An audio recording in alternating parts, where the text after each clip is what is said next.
our collective guides, masters, teachers, gods, goddesses, saints, angels, totems, healers, and ancestors gather around us in a force field of light, containing and protecting the work we do together this evening. I ask that all information and energy that exchanges between us, both in the physical and in the non-physical, does so clearly, cleanly, and for the highest good of all concerned. For we are here only to be truly helpful. We are here to represent you who sent us. So we don't have to worry about what to say or what to do, because you who sent us are directing us, and we are content to go wherever you wish, knowing that you go along with us and that we will be healed as you teach us how to heal. Please grant us the grace of humility to know that we do not know, but that we are willing to be shown. The grace of hope that with the gods all things are possible, and that there is a highest good manifesting in our lives right now, though we don't see it. We hope, truly hope it is there. And the grace of endurance, that whatever may rise upon our path, or when we may stumble and fall along the path, that we have a strength, not just our own personal strength, but a strength beyond this world, from a love beyond this world, that we may continue to grow, to develop, and to become the best that we can be in this life every moment. Thank you. So mote be on.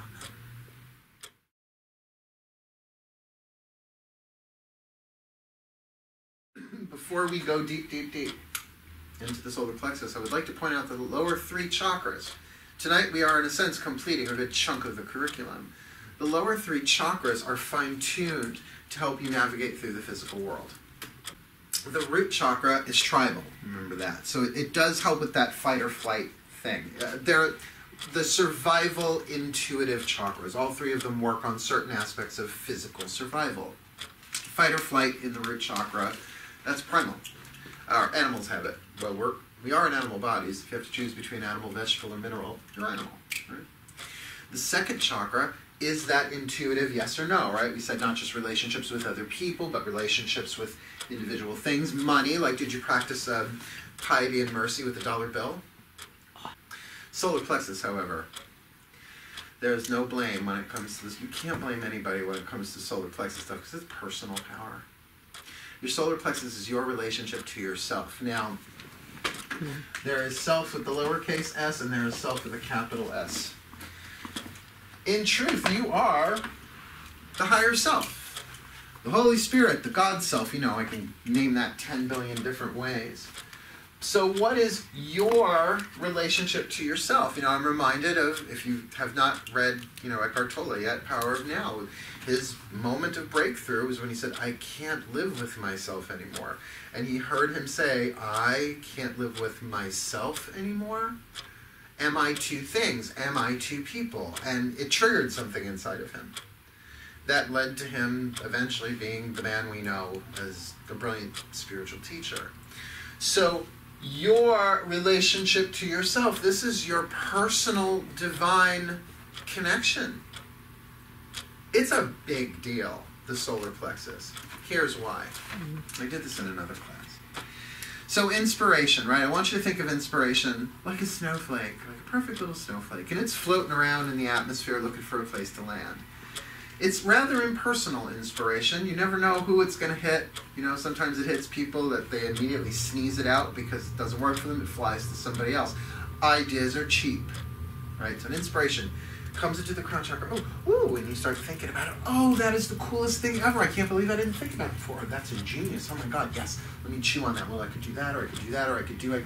Do I want to do this? I don't know. What do I do? Let's say you swallow it. It goes down to the heart chakra. Oh my God, so exciting. Oh my God, I can pour my heart into this. This could be the best thing I've ever done. But I don't think I can do it because when I was 5 years old, I tried playing the tuba and it fell on me and it broke my arm and I wasn't allowed to play for the rest of the weird shit we make up. The solar plexus is the pinch in the hourglass. Oh, sure, that energy. Woo, it's coming in. Oh, this is so exciting. But I don't have a certificate in that. I don't have any formal training. Essentially what you're saying is I'm not good enough. Now, which one is got the thought, the belief, the paradigm, I'm not good enough? It ain't this one. Your higher self, guardian angel, since some of you took the angel classes, it's outside of time and space. Your soul has no esteem issues. This one does. This is personal power. Ready? Do you have the guts to walk your talk?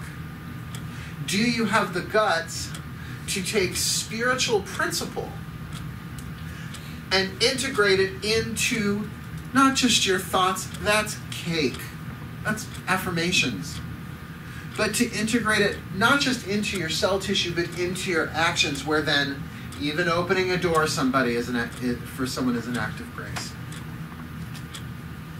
Saying no when you really need to say no then becomes an act of grace. Instead of a no, it's like no, no, or yes. When it comes from that place, do you have the guts, the internal belief in the truth of who you are? This is a big one. This is the one that takes people out of the game, and I just don't mean from manifesting the things that they want in their life, but they commit suicide because they don't believe that they have what it takes to endure this world. And there's that grace of endurance again.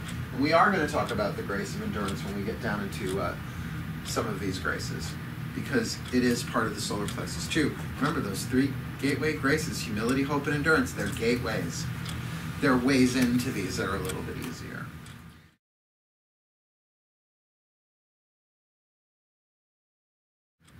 This is a big one, I keep saying that, because it is the seed of self-esteem. Self-esteem. Why does it always seem to come down to self-esteem? Well, I think part of it is because the 80s we started playing with the word and then we forgot what the definition really meant.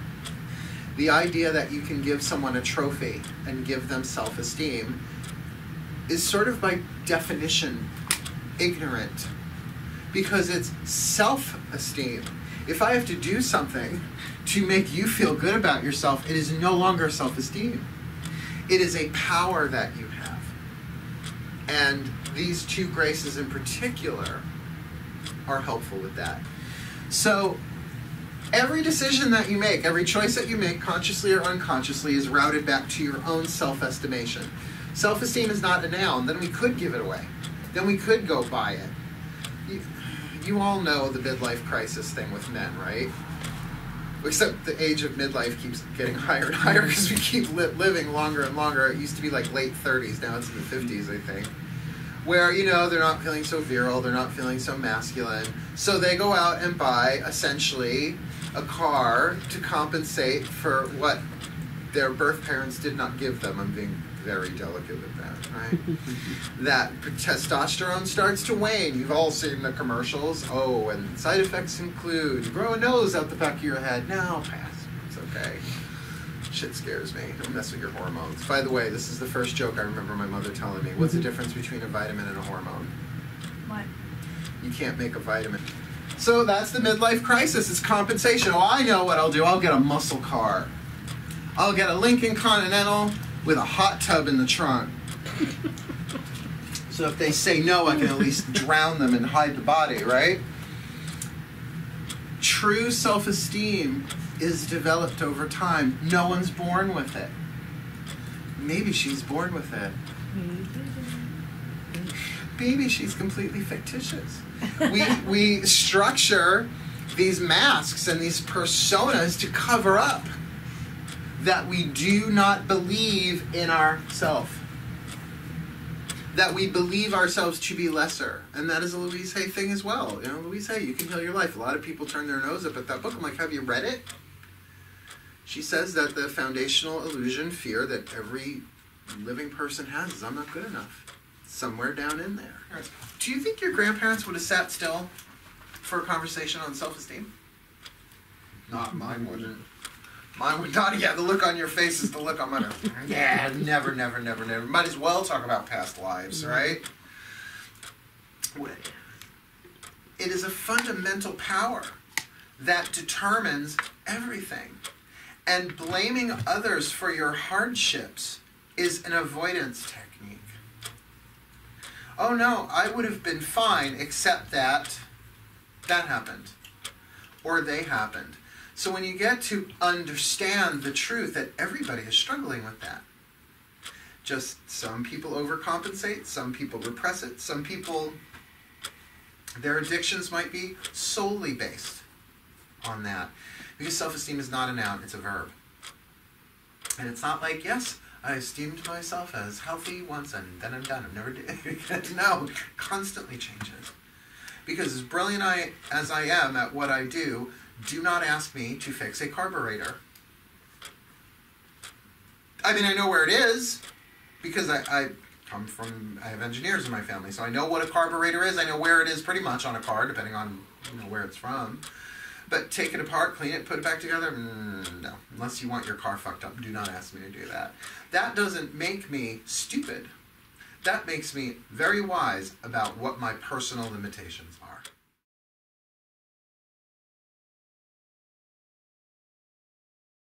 The sacred truth of the solar plexus is honor thyself. Now, not honor yourself or honor myself. Thy. Now, where does that word thy come in to our everyday vernacular? It doesn't. It denotes divinity. Where did you first hear that word thy? Bible. The Bible. Thy kingdom come, thy will be done. So honor thyself. And you can honor both lowercase and uppercase. Just understand, if you're honoring the uppercase, chances are you're coming from the lower. If you're honoring the lower, chances are you're coming from the upper, the true self. Today was a hard day, but I did the best that I could. I did the best that I could today. I'm doing my best to forgive. I'm working these graces. I still didn't get it right. But that doesn't mean I'm garbage. That means I'm in process. That's honoring yourself. Honor is a weird word to talk about because it seems to be rapidly vanishing from the world. At least on the world that we can see on TV. And I don't even mean scripted dramas or things like that. Honor is essential to your health. And I don't just mean physical, although that's a big part of it. That being dishonorable has a biological consequence because deep in here, you know you're being dishonorable. You know you're breaking the rules. You know that you've got a piece of hair in your mouth, you're not sure where it's from.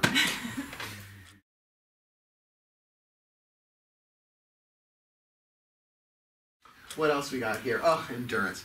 Now remember, the tree of life, 10 spheres, but 7 levels of those spheres. So you have Shekinah, you have God, I used to know these by heart. You have the Mother Earth, the Divine Mother. You have creativity, drive, Yasad, thank you very much. And then in the solar plexus, it's the first one moving up where you have 2 spheres, endurance and integrity. Now, you can look that up. They're right in that 3rd level. Can you endure with integrity? Now, endurance is one of the gateway graces, so that's why this is a good gateway endurance. Grant me the grace to endure the grace of understanding, right? But let's go to the other one. What does integrity mean? If you are buying a house, just went through this last year, you send in an inspector. What's like one of the first things you want to know about the house? The color of the paint on the walls? You already saw that. The structural integrity. How's the foundation? Is it built on the San Andreas Fault? Maybe we should reinforce that shit, right? That integrity is something that is whole, complete. Did you ever buy a carton of eggs and you get home and one of them is cracked on the bottom, so you even lifted it up and it's like, oh, they're all great. But my mom taught me with cardboard, you can't do it with the styrofoam. You got to pick it up and look at it like that. And if you see a damp spot, put it back. Whoa, yeah, well, no wonder I'm a teacher. I was raised by one. I do that every single time. But also, don't turn it over like that. If you really want to go like that, just do a bunch. Whoopsies! Somebody bumps into you. So something that, an egg in its integrity, meaning that it is uncracked, it is whole, it is complete. So look at how integrity connects in with your honor code. I'm sure that there are people in this world who would much rather me shut the fuck up. You think? I mean, not just about the spirituality stuff. I mean about being gay. Well, can you just tone yourself down? You're a bit much. I am a bit much. I have to be. Why? Because that's in my integrity. Don't ever tell me to shut up. It doesn't work. It does the exact opposite. Integrity is about what you feel to be true that we ignore all the time. We really shouldn't do that. Not the voice of consciousness, the voice of conscience. Jimmy Cricket. Right? Now, you sure you want to do that? You sure you want to take that back? Take that back. You don't really mean that. That may be truthful, what you're saying, but it has hate in it. That it's the barb of truth might be sharp enough, the velocity of the anger behind it is not good, and you know that. Do you ever have that thought? Maybe you want to soften that a little bit. You sure you want to say that to that person? Are you attacking or speaking? It all comes right from here. That, Have you ever had a job that you couldn't get out of and you had to endure with integrity? Well, guess what the situation is there for? To help you endure with integrity. I've been bullied by members of my own family. Had to learn over, not even until my 30s did I start learning it, to endure with integrity, because it's not important what they think about them, about what they think about you. It's important, more important, way more important what you think about them. Do you know that that's the truth? What others think about you is irrelevant. What you think about them is pretty big, because that thought has to travel through your energy system and trigger emotions and biological, biochemical changes, right? So every time that you go against your honor code, and your honor code might be, let's keep it simple, let me be kind. Let me be kind to people. We're not even talking about the grace of kindness. Let me just see people with a softer heart. Let me be merciful. And you might not even say the words. You get to choose your thoughts. Now, we will have an entire chakra on that, third chakra, in a couple of weeks. But this is a foundational piece, this solar plexus.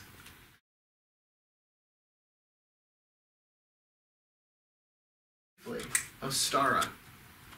Ostara, for us at the Silver Broom, it is the third Sabbath of the Wheel of the Year.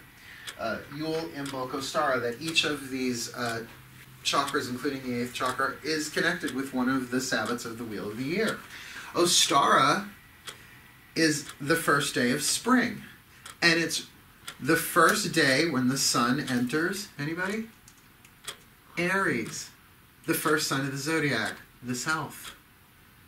Get it? That was one of those ones, like locks in a tumbler, that opened that. Oh my God, it really is all the same thing. That the solar plexus graces connect with your honor code, your sense of self, your self-esteem, your endurance, your integrity. And Ostara, it's not like that's when you start working on it, but it is a rebirth of lowercase else. Lowercase s, oh boy, language is tricky today, to capital S. To allow some of the lead coating to flake off so that some of the electricity of the true self can come through. Interior scaffolding. You really want good wiring for this stuff. So you gotta alchemize that lead little by little by little by little by little into gold. Or if you like copper, it's a better conductor actually. So that I can take more personal power. What would you, here's a contemplative question. You can't answer this. You can only be hypothetical, but it's something that I think you should think about. How different would my life be if I was fully empowered? How different would my life be? How would I deal with that situation? Would I be living where I am? Would I be in the relationships that I am? Would I be doing it if I was fully 100% empowered? Because we all say that's what we want to be. And yet we have massive resistance to it. And that's because the deadly sin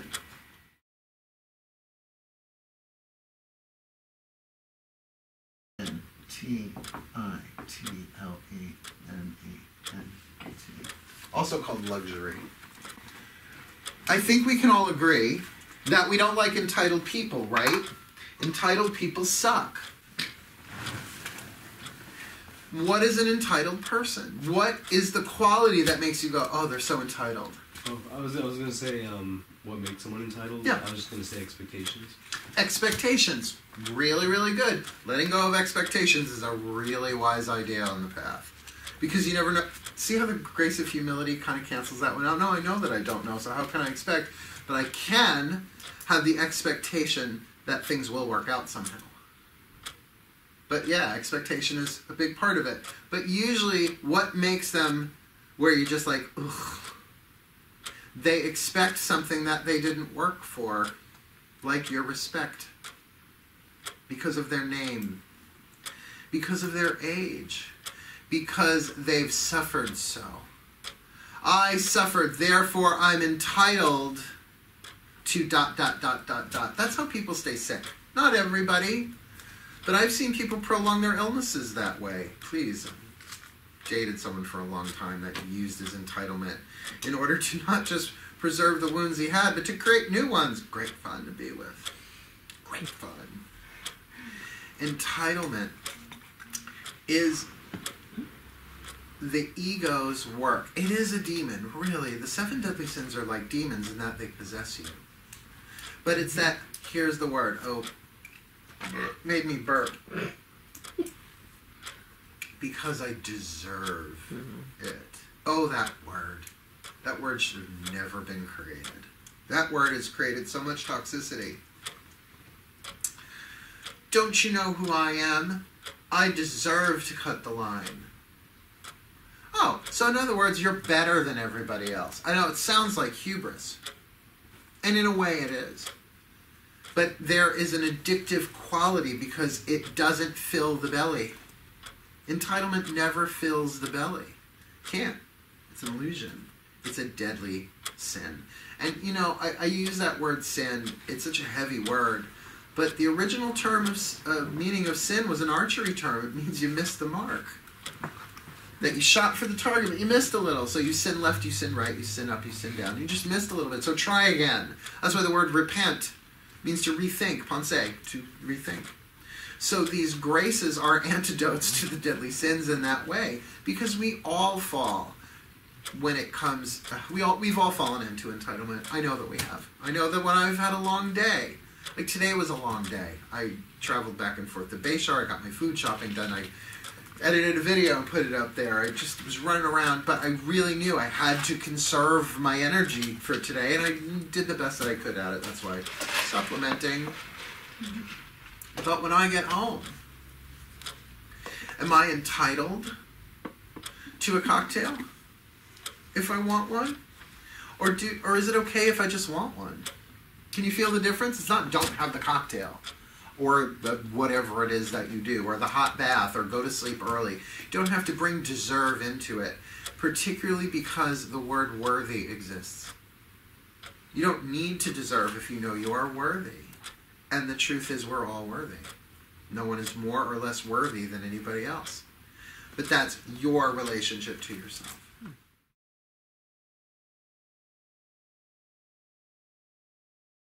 Questions? Quickie prayer, and then we'll take our first break. Because we've been in an hour already. Time flies. I'm doing this one sitting. I'll just take a moment.